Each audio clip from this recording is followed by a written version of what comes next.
Bab 487 Masuki Sumur Leluhur. Di lembah pemakaman yang gelap, aura dingin memenuhi udara, menyebabkan bahkan orang-orang kuat seperti Bai Qi dan Xiao Chen menggigil. Di bagian tengah lembah kedua, terdapat separuh tengkorak batu besar yang begitu menarik perhatian hingga membuat orang merasa tak nyaman saat melihatnya. Tanda Wu tidak bergerak, dan dua sinar cahaya mengerikan keluar dari matanya, menatap lurus ke depan. Setelah melihat ini, Xiao Chen dan Bai Qi tidak dapat menahan diri untuk menghentikan langkah mereka.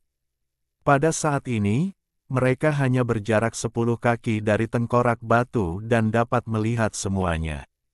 Angin dingin ditiup oleh tengkorak batu. Tengkorak batu ini, Xiao Chen mengulurkan tangan kirinya dan memegang separuh tengkorak sebesar telur merpati di telapak tangannya. Menatap separuh tengkorak batu sebesar rumah di hadapannya, dia menampakkan ekspresi terkejut.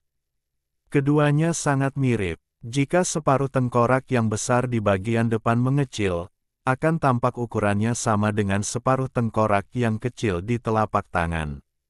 Setelah lembah berguncang hebat, keadaan berangsur-angsur menjadi tenang. Di hadapan kita, tengkorak batu besar itu tergeletak di sana dengan tenang bagaikan fosil, memberikan orang perasaan seolah-olah sedang melakukan perjalanan menyusuri sungai sejarah yang panjang. Jelas tidak ada fluktuasi energi dan tidak ada aura berbahaya, tetapi separuh tengkorak batu besar ini masih memberi orang perasaan yang sangat aneh. Xiao Chen dan Bai Qi tidak tahu mengapa, tetapi mereka merasakan gelombang penghormatan dan tidak dapat menahan keinginan untuk memberi hormat kepada setengah tengkorak itu. Ini bukan pekerjaan kekuatan jahat, ini hanya dorongan dari hati. Tombak emas ilahi dan segel besi hitam dipenuhi rasa kagum. Mereka menonton dari jauh, tidak berani bergerak. Mereka tampak sangat takut. Perasaan Tanda Wu di bagian belakang sangat berbeda. Dia telah berubah menjadi bentuk manusia, dengan cahaya hijau terang di sekelilingnya. Dia selalu waspada, siap bertempur. Adapun wanita misterius yang lebih jauh, beberapa mil jauhnya, dia sedang menghadapi musuh yang kuat. Pedang di tangannya bersinar terang. Dia telah menjadi satu dengan sosok kuning kabur di sampingnya.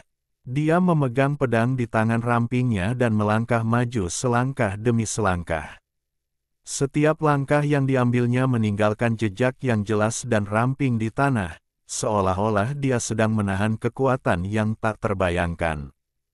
Tengkorak batu besar itu telah berdiri di sini entah berapa tahun yang lalu, tetapi tidak ada setitik pun debu di atasnya, dan tengkorak itu terlihat sangat kuno dan asli. Di sekitar tengkorak batu itu gelap gulita, dan Anda tidak dapat melihat tangan Anda di depan Anda. Itu seperti gerbang, yang menghubungkan ke lorong gelap. Dengan kata lain, ia menghubungkan ruang yang aneh. Bagian dalam setengah tengkorak batu itu sangat dalam, dan tanah yang menopangnya bahkan lebih gelap, menelan sebagian cahaya. Tampaknya ada lubang yang dalam di sana, tanpa ujung, terhubung ke ruang lain. Wanita itu yang memegang pedang mendekat selangkah demi selangkah. Mark Wu tidak punya pilihan selain mendekati tengkorak batu. Dia harus waspada terhadap wanita itu, dan juga waspada terhadap tengkorak batu. 9 dari 10 manusia batu ditemukan di dunia, dan ini setengah tengkoraknya. Suara Tanda Wu Ziyin tampak bergetar. Wanita misterius itu mengabaikan tanda seni bela diri pada saat ini. Dia dan sosok kuning itu terpisah dan menyatu, dan dua ikan yin dan yang benar-benar berputar di antara mereka, memancarkan sinar cahaya yang menyelimuti tengkorak batu setengah itu, dan dia benar-benar ingin memurnikannya. Tanda Wu menyelimuti Xiao Chen dan yang lainnya, dan mereka mundur dengan cepat, seolah-olah mereka takut lolos. Bang! Dua ika Yin dan yang saling terjerat, membentuk sosok Tai Chi. Cahaya yang mereka pancarkan mengenai tengkorak dengan suara yang sangat keras. Namun, Tengkorak setengah batu itu tetap tidak bergerak dan menahan pukulan senjata dewa leluhur tanpa kerusakan apapun. Bang! Pada saat ini, lembah berguncang hebat lagi.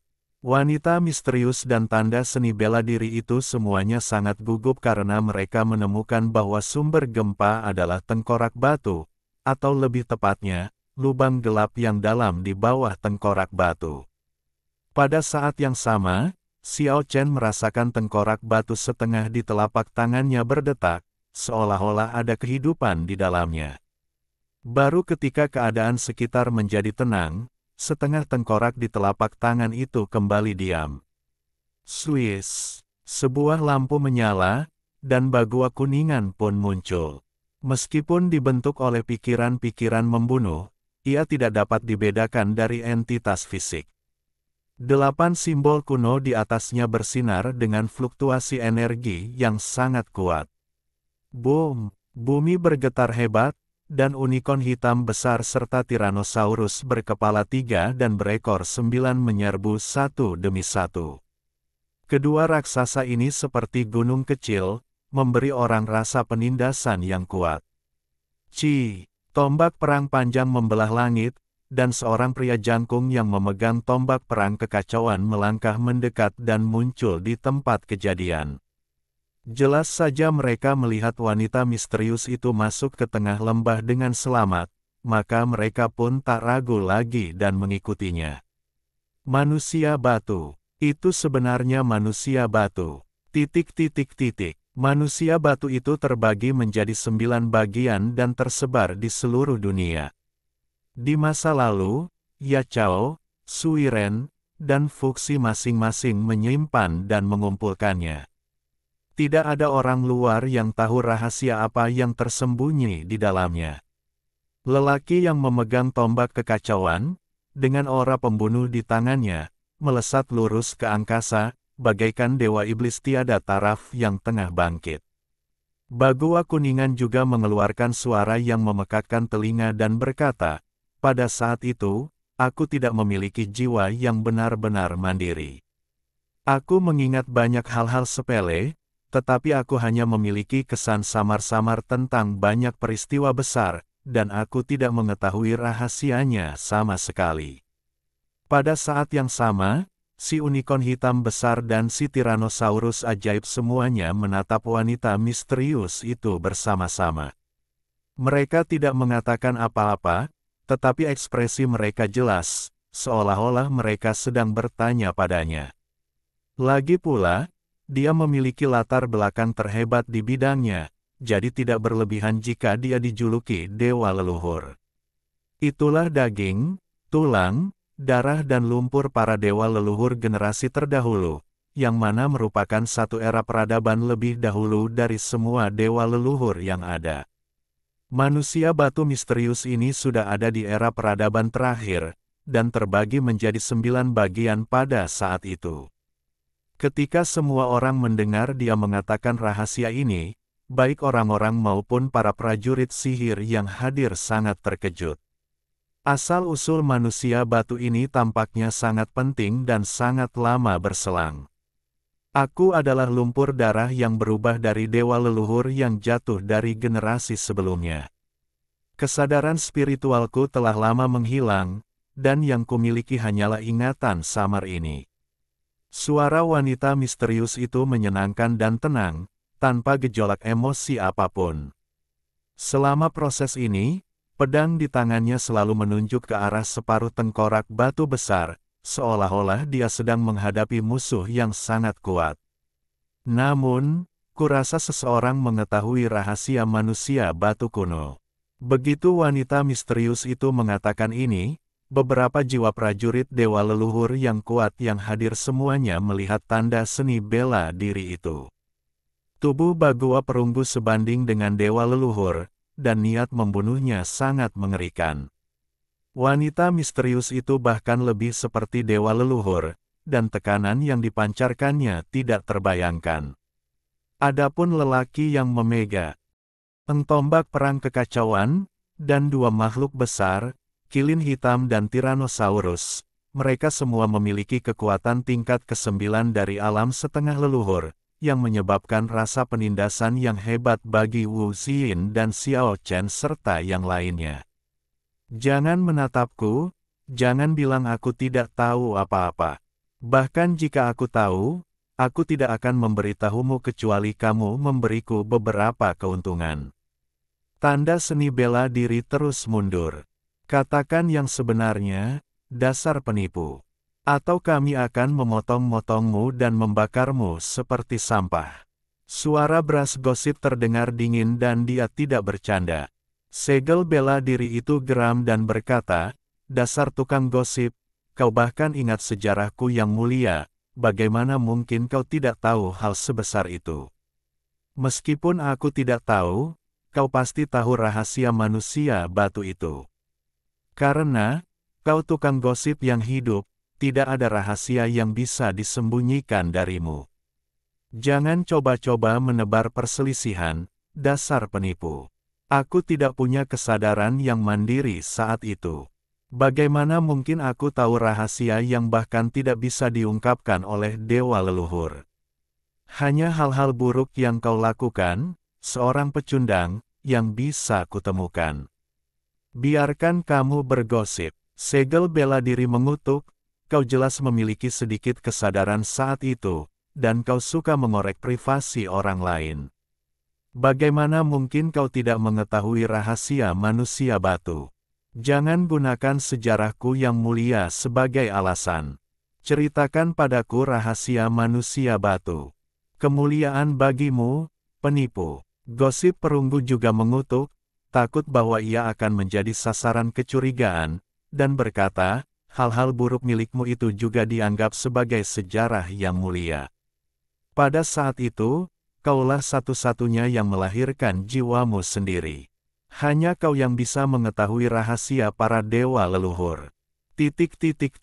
Kedua prajurit dewa leluhur yang tua dan licik itu membuat gerakan seperti itu dan mulai berdebat, semuanya menyalahkan satu sama lain.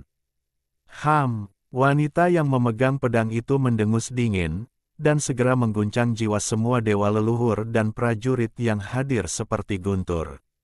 Sosok kuning kabur di sampingnya mengangkat prajurit batu bundar dan melirik semua orang.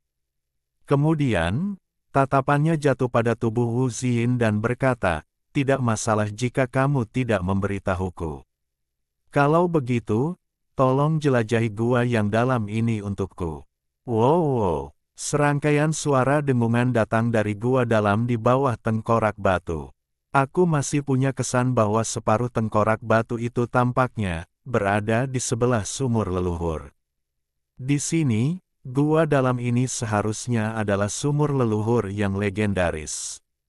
Wanita misterius itu tampaknya terperangkap dalam ingatan yang jauh, berusaha keras untuk mengingat kembali peristiwa masa lalu tertentu, tetapi setelah waktu yang lama, dia tidak menemukan apapun. Karena kau tidak mau memberitahuku, maka aku akan memberimu dua pilihan lagi. Suara wanita misterius itu terdengar merdu di telinga, namun juga terdengar agung, bak seorang ratu. Dia menatap tanda bela diri dan berkata, 1. Kami akan memurnikanmu lalu melemparkanmu ke sumur leluhur ini. Yang lain, kau harus terjun ke dalamnya dan mencari tahu apa yang sedang terjadi. Kau yang menentukan pilihan. Itu benar. Bras Bagua adalah yang pertama merespons. Unicorn hitam dan Tyrannosaurus berkepala 3 dan berekor 9 juga meraung dan mengangguk. Si segel bela diri murka dan berkata, kalau kau benar-benar mengira aku takut padamu, ayo kita bertarung lagi. Namun, saat dia melihat sosok kuning kabur di samping wanita misterius itu mengangkat senjata batu bundar, dia tiba-tiba kehilangan kepercayaannya. Lagi pula, ada dua lawan kuat di depannya yang dapat bersaing dengannya, sebanding dengan para dewa leluhur, dan dia tidak dapat menghadapi mereka sama sekali. Aku selalu menepati janjiku. Karena kamu tidak mau, mari kita mulai dengan mereka terlebih dahulu. Wanita misterius itu berdiri tegak bagaikan bambu hijau. Tanpa bergerak sedikit pun, tetapi dua ikan yin dan yang terbang di antara dia dan sosok kuning kabur itu, dan seketika menutupi tombak dewa emas dan segel besi hitam. Bang! Kedua senjata ajaib itu terlempar sekaligus, berubah menjadi dua bola cahaya yang menyerbu ke dalam tengkorak batu besar dan jatuh ke dalam gua yang gelap gulita. Persetan! Itulah suara terakhir yang dibuat oleh kedua senjata ajaib itu, dan mereka langsung jatuh ke dalam gua tanpa dasar. Serangkaian suara dengungan datang dari lubang hitam di bawah tengkorak batu, yang segera menenggelamkan suara dua senjata ajaib. Wanita ini sungguh menakutkan. Dia tidak memberi kesempatan kepada siapapun untuk ragu dan langsung mengambil tindakan. Sekarang beritahu aku rahasia manusia batu itu. Dia menatap tanda seni bela diri dengan sangat tenang. Saya benar-benar tidak tahu. Jika saya tahu, apa yang akan disembunyikan? Saya menduga bahwa ini adalah artefak setua prasasti surgawi. Ini adalah objek surgawi dari era peradaban yang tidak kita pahami. Tanda seni bela diri sudah berkeringat. Ini bukan jawaban yang ingin saya ketahui. Setelah berkata demikian, dia menatap Xiao Chen dan Bai Qi dan berkata, kalian berdua turun juga. Kedua ikan yin dan yang berenang terpisah, bersinar terang. Di bawah kekuatan tingkat dewa leluhur, Xiao Chen dan Bai Qi tidak memiliki kemampuan untuk melawan sama sekali dan terlempar ke tengkorak batu dalam sekejap. Mark of Martial Arts sangat marah dan mencoba menghentikannya, tetapi wanita misterius dan bayangan kuning kabur maju bersama-sama, menghalanginya dengan pedang dan senjata batu bundar. Kembali, pada saat ini, Xiao Chen yang baru saja jatuh ke dalam gua yang dalam dan tak bergerak, ditarik kembali oleh kekuatan yang kuat. Dua ikan yin yang menariknya ke atas.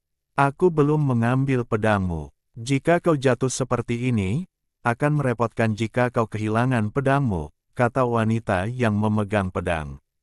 Xiao Chen lolos dari malapetaka berkat hal ini, tetapi menghadapi roh senjata suci yang bagaikan dewa leluhur, dia merasa sangat tidak berdaya untuk melawan. Tidak ada akhir dalam kultivasi, dan ada kekuatan yang bahkan lebih kuat di atas kekuatan yang kuat itu. Xiao Chen perlahan bergerak menuju tanda seni bela diri, ingin menyerahkan setengah tengkorak di tangannya untuk melihat apakah dia bisa melepaskan kekuatan tempurnya yang mengerikan. Namun, ini tampaknya sangat sulit. Indra spiritual kedua tokoh sakti tersebut, Bagua Perunggu dan wanita misterius, begitu tajam. Jika dia ingin berjalan ke arahnya, dia mungkin akan langsung diperhatikan. Ayo bertarung. Tanda seni bela diri itu berubah wujud menjadi cengren, dan mengayunkan tinjunya, memancarkan cahaya tinju yang mengerikan sejauh ratusan mil, langsung mengguncang seluruh lembah. Wanita misterius itu menyatu dengan sosok kuning kabur dan menghalanginya dalam sekejap, dan segera menekan cahaya tinju yang tak berujung itu. Niat membunuh yang berubah dari kuningan Bagua mencibir Xiao Chen dan berkata, aku akan memberimu dua pilihan. Satu adalah menyerahkan pedang, dan yang lainnya adalah melompat ke dalam gua sendiri. Pada saat ini, Xiao Chen sangat bertekad. Dia tidak berkata apa-apa, dan bergegas masuk ke dalam gua dengan kecepatan 8 fase, dan melompat ke dalamnya sendiri. Tidak terlambat untuk melompat setelah meninggalkan pedang. Bagua Perunggu mencibir dan mengirimkan niat membunuh yang kuat ke dalam gua, mencoba menangkap Xiao Chen kembali. Akan tetapi, pada saat ini Xiao Chen telah membuka tangan kanannya, dengan separuh tengkorak di telapak tangannya menghadap ke atas, dan hasrat membunuh yang menyapu semuanya menyerbu ke dalam tengkorak itu. Wow! Ratapan dewa yang mengerikan terdengar di telinganya, bersamaan dengan suara siulan angin, dan Xiao Chen terjatuh ke dalam gua. Bagua Perunggu terkejut dan berteriak, anak itu memiliki setengah tengkorak batu di tangannya. Begitu dia mengatakan hal itu, wanita misterius yang sedang bertarung di dekatnya menjadi sangat ketakutan hingga dia berhenti. Bukan karena indera spiritual mereka tidak tajam, hanya saja tulang-tulang batu itu terlalu aneh. Tidak ada yang istimewa tentang mereka dan mereka tidak dapat dirasakan sebelumnya. Apa? Dia punya setengah tengkorak batu di tangannya. Bagaimana dia bisa mengendalikannya di tangannya? Wu Xin juga cukup terkejut. Katakan padaku rahasia manusia batu. Untuk pertama kalinya, dua sinar petir dingin keluar dari mata wanita misterius itu. Dia amat terkejut. Bahkan Bagua Kuningan dan segel seni bela diri merasakan hawa dingin di hati mereka. Saya benar-benar tidak tahu. Saat dia berkata demikian, tanda seni bela diri itu tiba-tiba berubah menjadi cahaya hijau, langsung menghantam tengkorak batu besar, dan melompat ke dalam gua tanpa dasar. Bagua Kuningan itu melontarkan seberkas cahaya yang menakutkan, dan ikan yin yang ditransformasi oleh wanita misterius itu pun menyerbu keluar pada saat pertama, tetapi tetap tidak dapat dihentikan. Wow, nafas dingin dan suara menyeramkan datang dari bawah. Wanita misterius itu bergegas ke tengkorak batu, menatap gua yang dalam itu untuk waktu yang lama, lalu perlahan mundur. Bagua Perunggu penuh penyesalan dan berkata, apa yang harus kita lakukan? 27 pedang dan setengah tengkorak manusia batu jatuh begitu saja. Sungguh disayangkan. Pria yang memegang tombak juga berjalan mendekat, dan kilin hitam serta Tyrannosaurus di sebelahnya meraung. Sumur leluhur, wanita misterius itu tenggelam dalam pikiran mendalam. Ia berusaha sekuat tenaga mengingat-ingat lalu berkata pada dirinya sendiri, sepertinya ini tempat yang jahat. Bahkan para dewa leluhur pun akan berada dalam bahaya jika mereka pergi ke sana. Namun, hanya itu yang dapat ia ingat. Dia berkata dengan serius, kita tidak bisa masuk, jadi kita akan menunggu di sini. Jika mereka bisa kembali hidup-hidup, itu akan sia-sia. Di bawah gua yang dalam, Golden Divine Halberd dan Black Iron Seal merasa pusing dan mengumpat. Namun sesaat kemudian, terdengar suara, bang, yang keras dan kedua senjata ajaib itu hancur berkeping-keping. Hampir semua tulang Baiki patah. Dia berdiri dengan susah payah, menginjak dua senjata ajaib dengan luka di sekujur tubuhnya. Sial, kau pukul di mana? Jadi bagaimana jika kau pikir kami ini ladang kapas? Dua orang yang tertabrak itu tidak pernah mengalami kerugian, dan mereka terus membuat banyak keributan. Baiki terlalu malas untuk berdebat dengan mereka. Bagaimana tubuhnya bisa lebih kuat dari dua senjata ajaib itu? Dia merasa telah menderita kerugian besar, jadi dia minggir dan mulai menyembuhkan luka-lukanya. Bang! Kedua senjata dewa yang berdenting itu terkena lagi. Kali ini mereka langsung pingsan dan butuh waktu lama untuk pulih. Sialan, apa kau ketagihan menghancurkan kami? Kau pikir kami kasur? Kedua orang yang terkejut karena benturan itu menjadi marah setelah mereka sadar. Xiao Chen juga merasakan sakit parah di sekujur tubuhnya. Bahkan dengan perlindungan pakaian perang dewa leluhur, dia masih merasa sangat tidak nyaman dan perlahan berdiri. Tolong angkat kakimu cepat, kau menginjak wajahku yang tampan. Tombak emas berbadan ular dan berkepala naga itu menggembungkan pipinya dan melotot ke arah kaki besar yang menginjak mulutnya. Xiao Chen terhuyung maju. Oh, Sun, kamu jadi terlalu sombong. Aku jadi marah padamu, teriak tombak emas ilahi dengan marah. Xiao Chen tidak memperhatikan dan berjalan mendekat sambil menginjak hidung naga leluhurnya dan wajah naganya. Dia memang terluka parah, darahnya mengalir deras. Meskipun lukanya tidak separah luka Baiki, ia juga perlu sembuh dengan cepat. Akan tetapi, saat Xiao Chen baru saja duduk, suara marah Wu Tian mulai berteriak lagi. Angkat pantatmu yang mulia, dan duduklah di wajahku. Xiao Chen mengumpat dalam hati, lalu menginjak keras segel besi hitam itu dan berjalan ke samping sambil berkata, "Kalau kalian berdua tidak mau terus dipukul, cepat minggir, kalau tidak kalian akan semakin menderita." Namun sebelum kedua senjata ajaib itu bisa bergerak, seekor raksasa telah menghantam. Bang! Kini kedua senjata dewa leluhur itu berhenti mengeluarkan suara dan terdiam sepenuhnya. Sang segel bela diri menepuk pantatnya, berdiri, melihat sekeliling dan berkata, "Apakah semuanya baik-baik saja? Jika ada yang salah, silakan maju, harap lebih pengertian."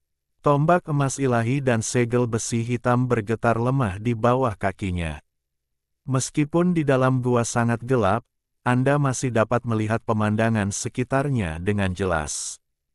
Tidak ada perasaan kecil atau sempit. Sebaliknya, ia sangat luas dan menjadi dunianya sendiri. Di kejauhan, tampak bintik-bintik cahaya ilahi bersinar dalam kegelapan, dan jeritan para dewa dapat terdengar. Bagaikan kunang-kunang yang terbang di ladang yang gelap dan kosong. Saya benar-benar tidak tahu seberapa luas daerah ini. Wah! Apakah kamu memegang setengah tengkorak batu di tanganmu? Wu Xin bertanya pada Xiao Chen dengan tergesa-gesa. Ya, Xiao Chen sedang menyembuhkan luka-lukanya sambil menatap lapangan kosong. Sudah berakhir. Wu Xin tampak sangat kesal dan berkata, "Sungguh sial aku membawa kamu bersamaku." "Ada apa?" Xiao Chen terkejut melihatnya seperti ini. "Kita tampaknya tidak jauh dari tempat paling jahat," jawab tanda seni bela diri. Xiao Chen awalnya tertegun, lalu segera menunjukkan ekspresi gembira dan berkata, "Hebat. Benar-benar lelucon." Tanda bela diri tampak sangat gelisah, terus-menerus mengamati padang gurun yang kosong, sambil berkata, "Jalan menuju tempat paling jahat adalah yang paling berbahaya. Bahkan dewa leluhur mungkin tidak dapat melewatinya dengan aman." Bab 488 menuju tempat paling jahat. Menurut legenda, hanya ketika dua bagian tengkorak batu yang retak bertemu, jalan menuju tempat paling jahat dapat terbuka. Itulah informasi yang terungkap dari beberapa kata dari Mark of Martial Arts. Namun, jalan ini sangat berbahaya. Bahkan para dewa leluhur mungkin tidak dapat melewatinya dengan aman. Tanah di hadapan kita sangat luas dan tak berbatas. Di dalam kegelapan, bintik-bintik cahaya ilahi berkelap-kelip, bagaikan kunang-kunang yang menari di padang terbuka, dan terdengar seruan para dewa. Wu Xin dan Xiao Chen serta yang lainnya bergerak maju, satu langkah dalam dan satu langkah dangkal. Mereka dikelilingi oleh rumput liar setinggi pinggang. Mereka sungguh terkejut melihat tanaman asli di bawah tanah. Flutter, seekor burung liar sepanjang sekitar 1 kaki terbang dari semak-semak karena terkejut. Kelihatannya sangat aneh, dengan badan burung dan kepala gajah. Gadingnya seputih giok, dan belalainya melengkung ke depan dan ke belakang. Ia berputar di langit, menatap ke arah orang-orang. Apa-apaan tempat ini? Bahkan burung-burungnya punya hidung yang panjang. Tombak emas berteriak keras. Ini adalah makhluk dari era peradaban terakhir. Wu Xin menunjukkan ekspresi serius. Dia merasa tempat ini sangat aneh, lalu mengingatkan, "Jangan meremehkannya. Kamu bisa terluka jika kamu ceroboh." Lucu sekali. Seekor burung kecil bisa menyakitiku. Tombak ilahi emas tidak diyakinkan 120 kali. Cici. Begitu selesai berbicara, 2 sinar putih salju melesat turun dari langit, sangat menyilaukan. Mereka terbuat dari gading burung aneh yang panjangnya sekitar 1 kaki. Tombak emas ilahi tiba-tiba menjerit, "Aduh, sakit sekali." Ular raksasa yang ditransformasikannya berguling ke depan dan ke belakang, menghancurkan rumput liar di sekitarnya. Tanda bela diri itu meraung ke langit, dan cahaya suci yang menyala-nyala muncul bersama suara itu, yang langsung membuat burung aneh itu takut. Kedua gadingnya pun berkelebat dan menghilang. Bahkan seekor burung pun berani menggangguku, sialan. Tubuh Golden Divine Halberd ditinggalkan dengan dua goresan yang jelas oleh gading yang mengerikan tadi. Dapat dibayangkan betapa dahsyatnya kekuatan burung aneh itu. Baiki juga merasakannya luar biasa. Jika demikian halnya, maka jalan di depan akan penuh bahaya. Saya ingin mengingatkan Anda, jangan ceroboh. Wu Ziyin berkata dengan sangat serius, dengan ekspresi yang sangat serius, makhluk apapun yang dapat bertahan hidup di era peradaban terakhir pastilah luar biasa. Bisakah kita bertemu dengan kelinci bersayap? Kita juga harus berhati-hati dan waspada. Wu Tian menatap seekor kelinci yang sedang memakan rumput tidak jauh darinya. Kelinci itu sangat istimewa. Ia tidak benar-benar memiliki sayap, tetapi telinganya sangat besar, seperti dua kipas besar, 2 kali lebih besar dari tubuhnya. Makannya sambil melihat tamu tak diundang. Benar sekali. Setiap kali kita melihat makhluk hidup, kita harus selalu waspada. Martial Mark menanggapi dengan serius. Apakah kamu mengatakan bahwa kelinci ini juga dalam bahaya? Wu Tian bertanya dengan santai. Suara mendesing. Telinga kelinci itu mengepak dan terbang ke langit bagaikan embusan angin. Telinganya bergetar dengan gelombang cahaya mengerikan yang langsung melemparkan Wu Tian hingga puluhan kaki jauhnya. Lalu, kelinci itu mengepakkan telinganya dan terbang menjauh dengan megahnya. Wu Tian, tanda pagar Akeong tanda pagar persen. Semua orang tercengang. Tempat ini terlalu aneh. Wu Ziyinji sekali lagi mengingatkan dengan sungguh-sungguh, Anda telah melihatnya, jangan meremehkan makhluk prasejarah apapun. Adapun makhluk-makhluk yang tersisa dari era peradaban sebelumnya dan belum benar-benar punah, beberapa orang sangat tertarik dan terus bertanya kepada Wu Ziyinji. Meskipun aku bisa dianggap kuno, aku hanyalah manusia kuat di era beradab ini. Aku tidak yakin ras apa saja dan berapa banyak era beradab yang ada di masa lalu. Jarang sekali penipu tua ini yang tidak berhasil menipu orang. Tetapi yang pasti adalah bahwa burung aneh dan kelinci bertelinga raksasa yang baru saja kita lihat jelas bukan tokoh utama dari era peradaban yang kini telah hancur. Paling banter, mereka hanyalah makhluk dengan vitalitas yang kuat. Apa yang dikatakan Wu Ziyin selanjutnya agak berbeda dari apa yang dikatakan Tian Wai Tian dan Ren Wai Ren sebelumnya. Menurut penipu tua itu, umat manusia memang telah dihancurkan beberapa kali. Namun, mereka bukanlah protagonis paling awal antara surga dan bumi, dan ratusan ras saat ini tidak sepenuhnya merupakan produk eksperimen para dewa leluhur tertinggi dari dunia lain. Menurut legenda yang diketahui oleh penipu tua itu, ras naga yang kuat adalah tokoh utama yang lahir di antara surga dan bumi sebelum ras manusia. Era peradaban itu disebut era peradaban dinosaurus. Tidak heran klan naga begitu kuat dan memiliki warisan yang begitu panjang. Baiki menghela nafas. Sebelum era peradaban dinosaurus, tokoh utama antara surga dan bumi adalah bangsa celestial, ras yang sangat kuat. Meskipun hanya tersisa puluhan saja sejauh ini, di antara ratusan ras, tidak ada seorang pun yang berani memprovokasi mereka. Suku ini selalu memiliki legenda bahwa mereka yang setingkat dapat menjadi raja, dan mereka sangat kuat. Ras surgawi sebenarnya memiliki asal-usul seperti itu. Ras manusia, ras naga, dan ras surgawi semuanya telah dihancurkan beberapa kali, dan setiap ras memiliki beberapa era peradaban. Sejarah berlapis-lapis dari ketiga kelompok etnis tersebut dapat secara sederhana disebut sebagai sejarah 3 peradaban besar. Adapun apakah ada peradaban besar lain di atas 3 klan utama, itu bukanlah sesuatu yang dapat diketahui oleh penipu tua itu. Aku mengerti. Martial Mark sepertinya mengingat sesuatu, mengepalkan tinjunya erat-erat, dan berkata, dulu aku hanya berspekulasi bahwa ada cahaya abadi di tempat yang paling jahat, tetapi sekarang aku yakin itu pasti benar. Setidaknya ada 10 dewa leluhur yang dimakamkan di sana. Mengapa kamu begitu yakin? Sebelumnya aku tidak tahu kalau tempat paling jahat ada di bawah lembah pemakaman, sampai hari ini ketika aku tidak sengaja mengetahui bahwa kamu memegang setengah tengkorak batu, dan kemudian aku tiba-tiba menyadarinya. Martial Mark pernah menyebutkan secara singkat sebelumnya bahwa pertemuan dua bagian tengkorak batu dapat membuka jalan menuju tempat paling jahat, dan kali ini dia tidak menjelaskan lebih lanjut.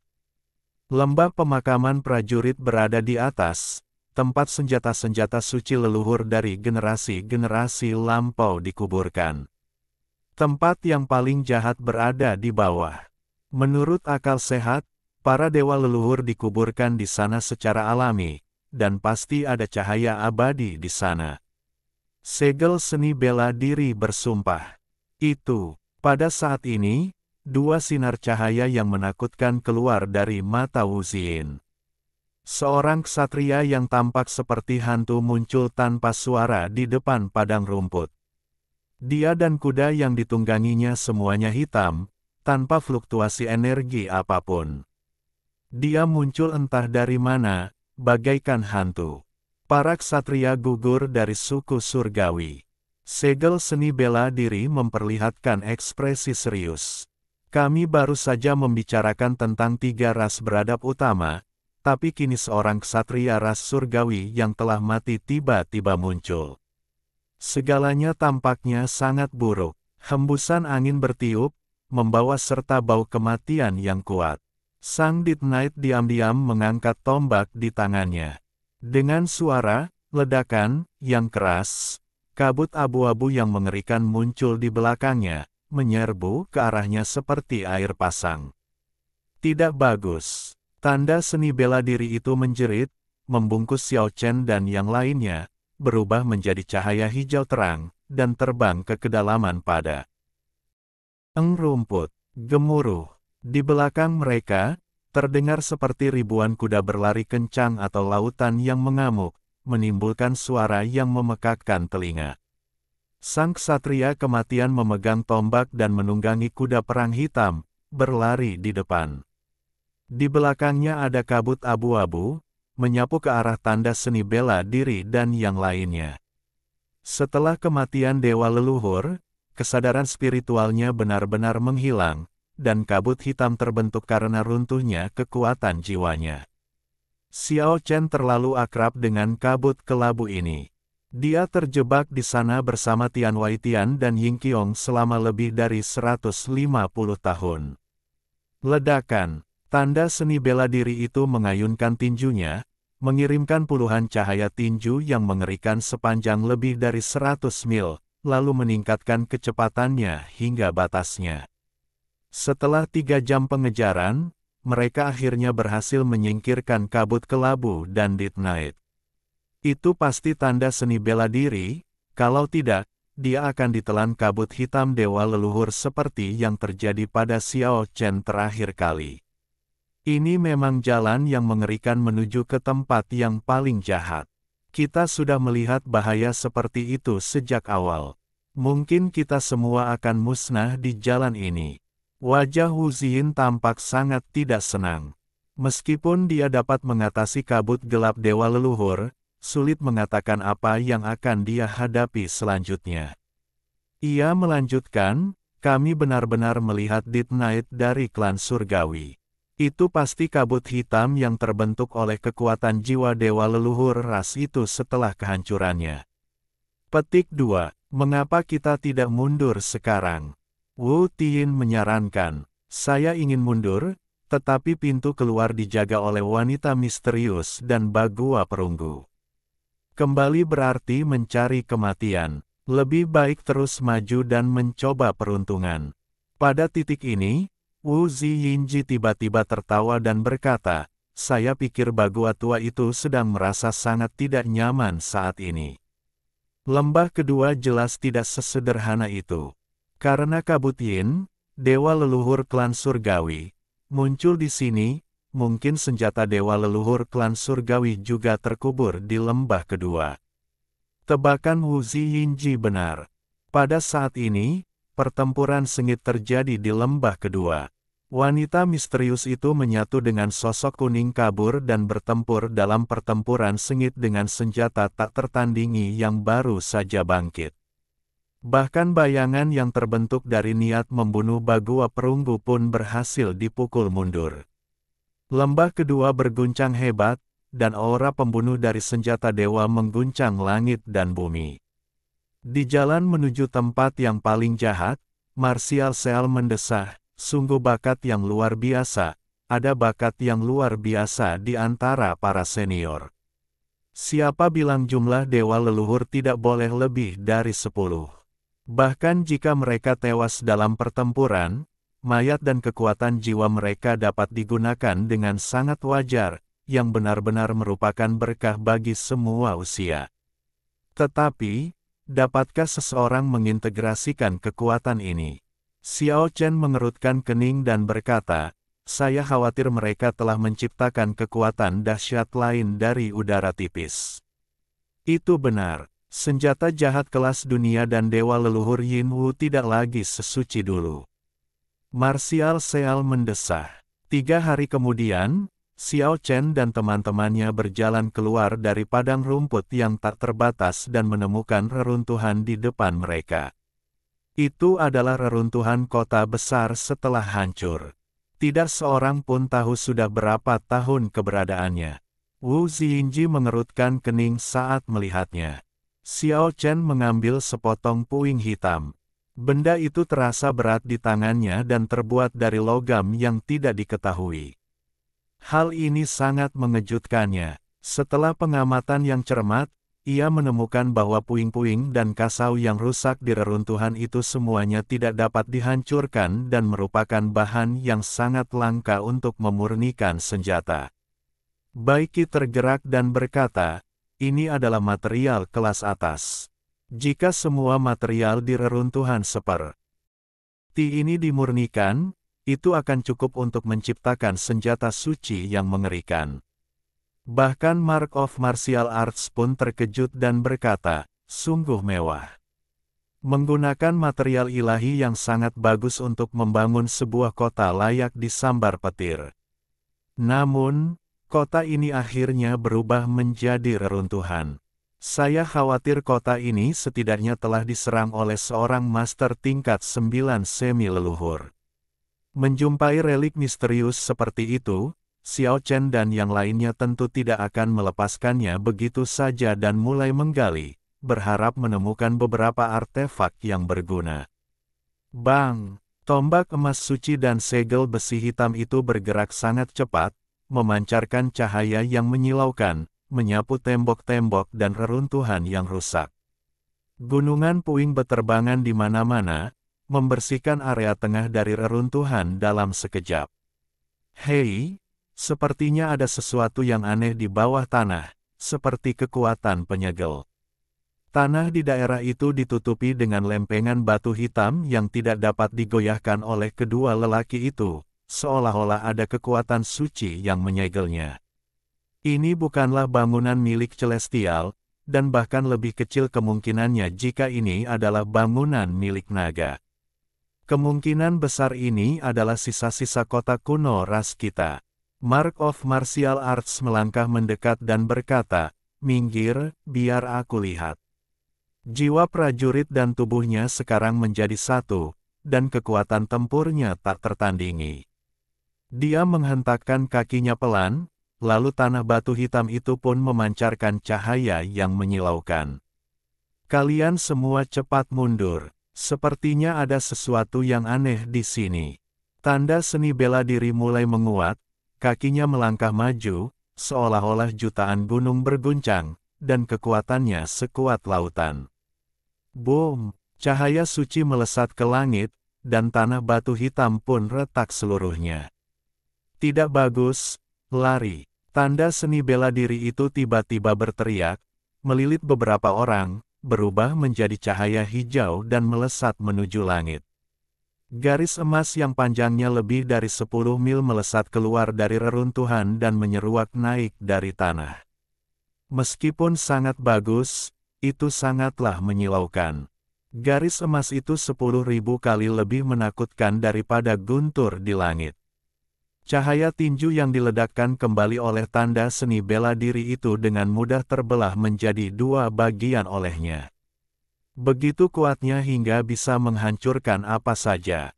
Apa itu? Baiki sangat terkejut. Segala yang dilihatnya sepanjang jalan berada di luar pemahamannya. Itulah cahaya pembunuh prasejarah.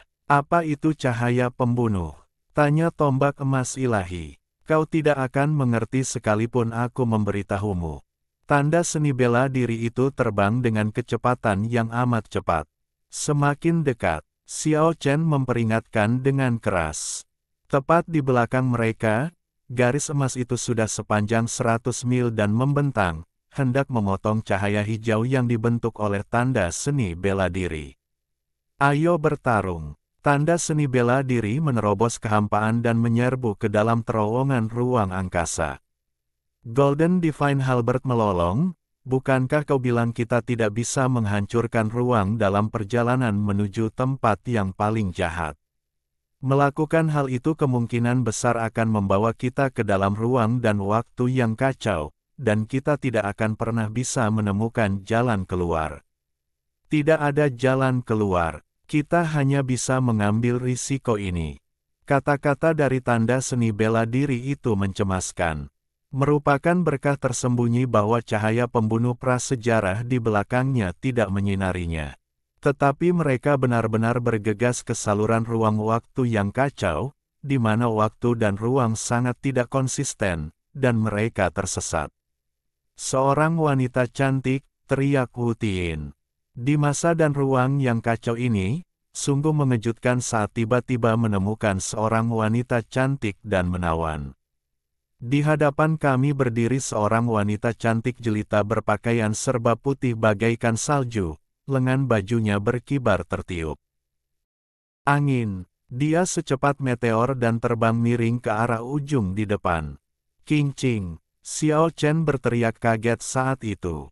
Dia tidak akan pernah salah. Gadis halus berpakaian putih itu adalah King Ching. Jangan buang-buang energimu dengan berteriak. Wu Xin menyela dan berkata, dia ada di depan kita dan akan segera menghilang. Sedikit perbedaan mungkin berarti menghilang selama 100 tahun. Jangan lupa bahwa ini adalah ruang dan waktu yang kacau.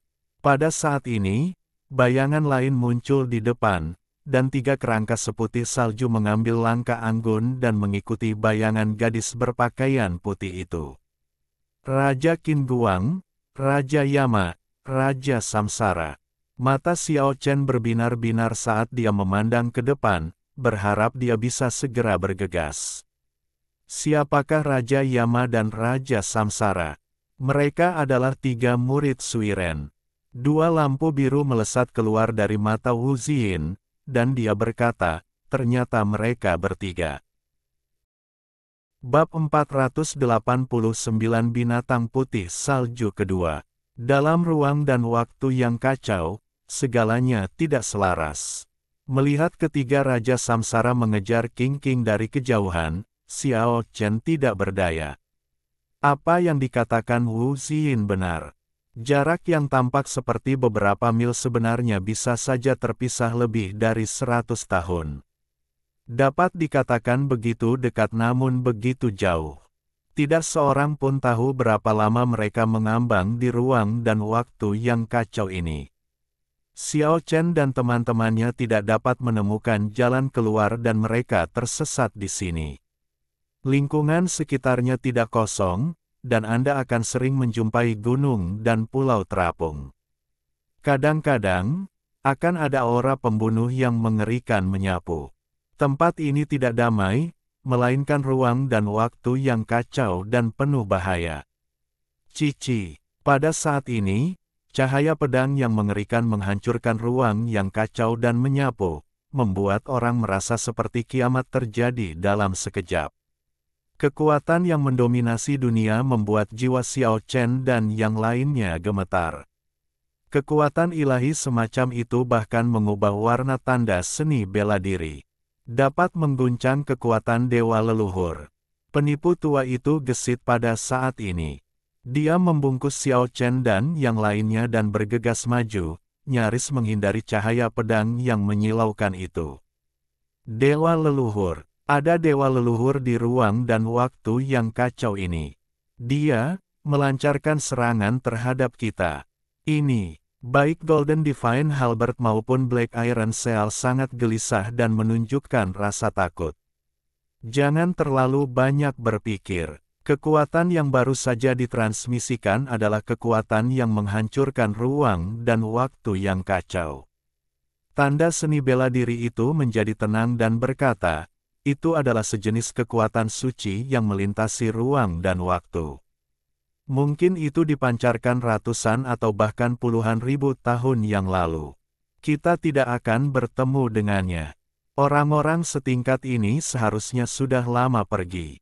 Dengan cara ini, mereka terombang-ambing selama setengah bulan lagi dan masih belum dapat menemukan jalan keluar.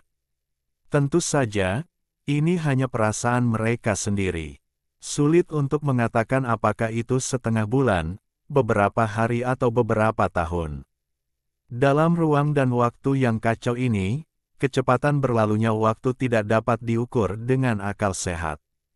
Tanda seni bela diri ingin menghancurkan kekosongan dan sepenuhnya membuka jalan menuju dunia luar, tetapi gagal setelah banyak percobaan. Entah Anda memasuki ruang dan waktu yang lebih keras dan kacau, atau Anda melakukan perjalanan melintasi ruang angkasa dan muncul di area yang lebih berbahaya. Mereka tidak mampu lepas dari kendala waktu dan ruang yang kacau dan hanya bisa hanyut tanpa tujuan. Dengan cara ini, mereka merasa bahwa lebih dari 20 hari telah berlalu. Suatu hari, dua sinar cahaya terang tiba-tiba muncul di depan mereka dan muncul di hadapan mereka dalam sekejap mata. Itu sangat cepat. Minggir, teriak tanda perang. Tanpa dia berkata apa-apa, beberapa orang terbang kembali ke kedua sisi. Xiao Chen merasakan baju perang besi hitam bergetar, dan dua sinar cahaya melintas dan meninggalkan dua goresan samar pada baju perang dewa leluhur. Ini sungguh menakutkan. Itu sebenarnya dapat merusak pakaian tempur dewa leluhur. Betapa tajamnya pisau itu. Itu adalah dua senjata dewa leluhur.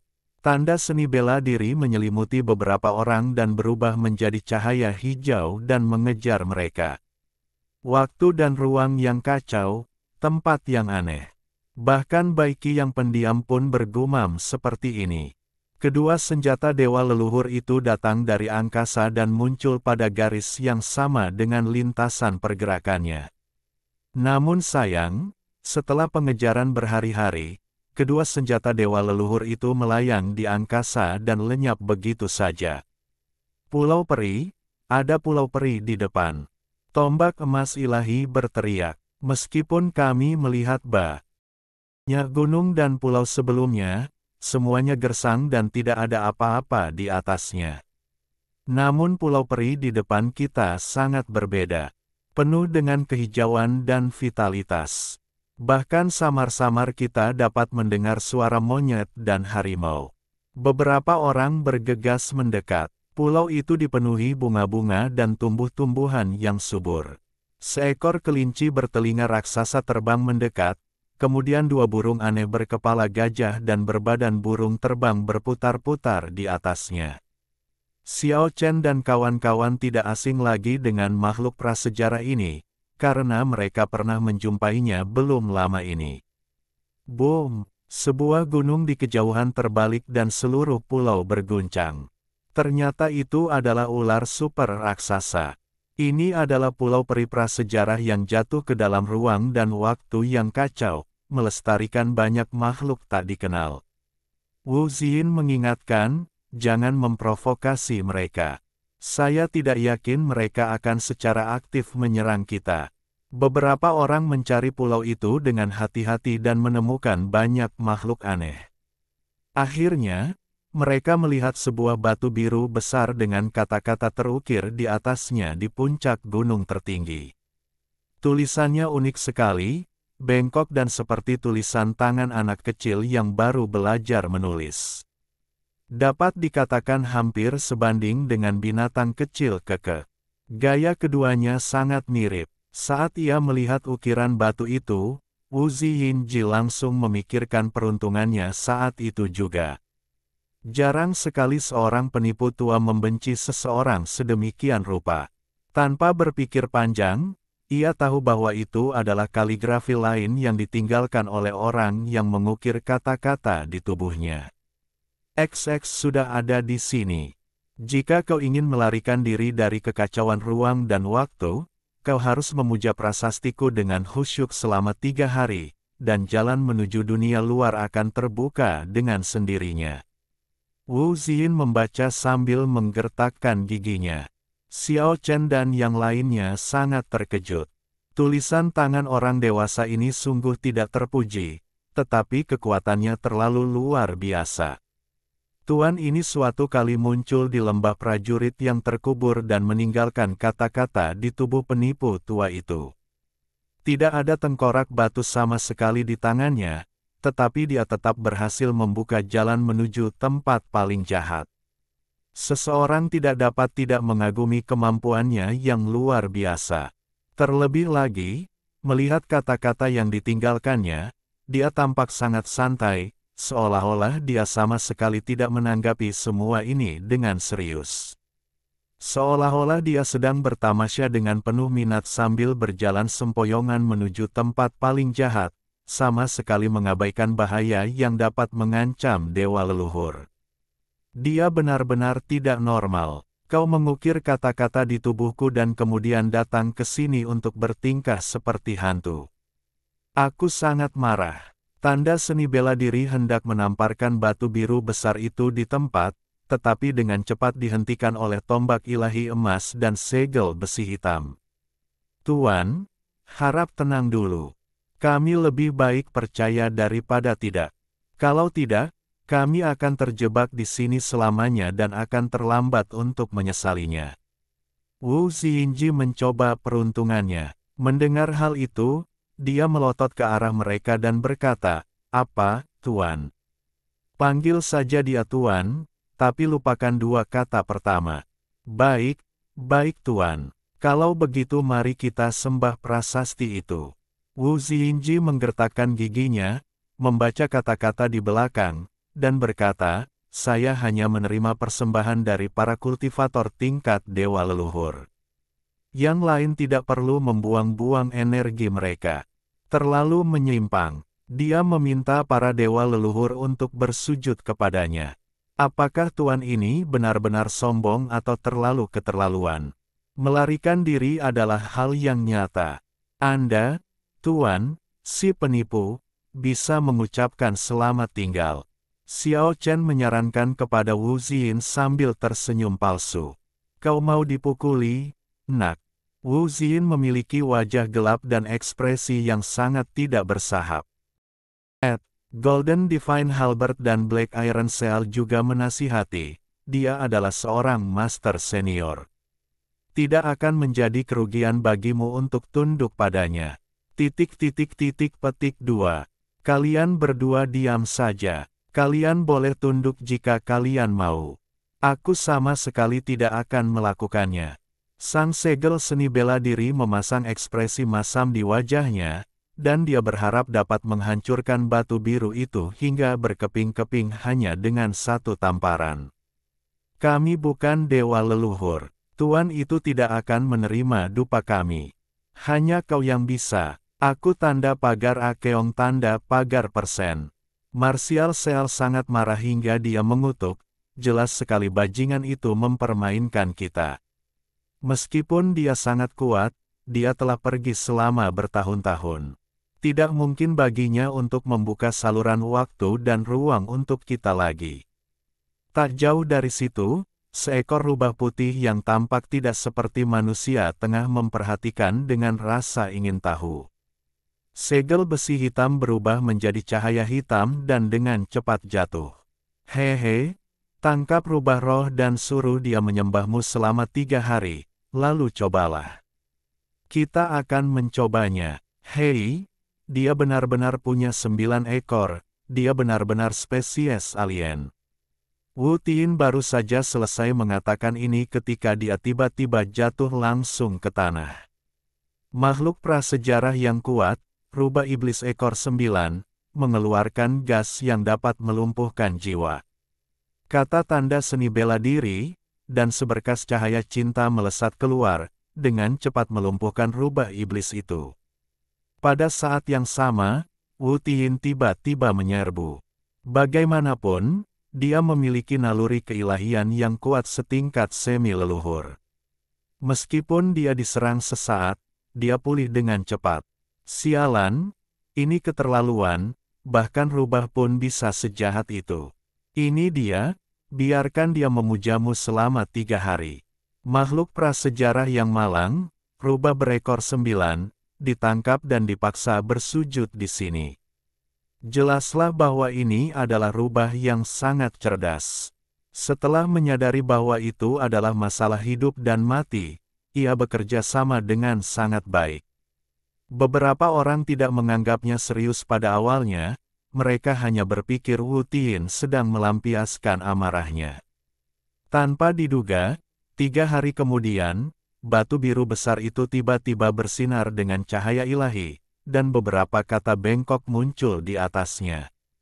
Bahkan Mark of Martial Arts pun terkejut dan tidak dapat menahan diri untuk berkata, jika kamu bukan seorang kultivator di level dewa leluhur, jangan buang-buang energimu. Jalani saja kehidupan yang baik di pulau peri ini. Aku akan memberkatimu dengan kehidupan yang aman. Semua orang melihat tanda seni bela diri. Jangan lihat aku. Aku lebih baik mati daripada menyembah bajingan ini. Dahi Wu Ziyin dipenuhi garis-garis hitam. Dia sangat kuat, jadi mustahil bagi beberapa orang untuk memaksanya. Namun selama lebih dari setengah bulan, sedikit di antara mereka yang tidak dapat menemukan jalan keluar dari kekacauan waktu dan ruang tersebut. Akhirnya, segel seni bela diri juga menjadi gelisah, dan menamparkan 4 kali lebih cepat dari kilat, menyegel kesadaran spiritual Xiao Chen, Baiki, tombak ilahi emas, dan segel besi hitam. Beberapa orang tidak mengerti mengapa mereka disergap oleh penipu tua ini dan jatuh ke tanah karena kebingungan. Ketika Xiao Chen dan teman-temannya terbangun lagi, mereka menemukan bahwa bukan hanya batu biru itu yang hancur berkeping-keping, tetapi juga gunung di bawah kaki mereka telah diratakan. Tanda seni bela diri itu terengah-engah seperti sapi, wajahnya hitam dan bau, seolah-olah semua orang di dunia berutang uang padanya. Melihat kejadian ini, kedua lelaki tua yang licik, tombak dewa emas dan segel besi hitam, menyeringai diam-diam, menduga bahwa segel bela diri itu pasti diam-diam bersujud kepada batu biru besar itu. Baiki juga sudah menebaknya, tetapi dia lebih realistis dan bertanya langsung, apa hasilnya, senior? Apakah kamu menemukan jalan keluar setelah memberi penghormatan kepadanya?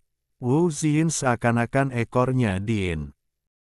Jak, dia melonjak marah dan berteriak, omong kosong, untuk apa aku menyembah bajingan itu? Tuan penipu, tenanglah. Wu Tian memberi saran. Golden Divine Halberd juga mencoba mendekatinya, berkata, senior, apakah Anda punya cara untuk keluar dari sini?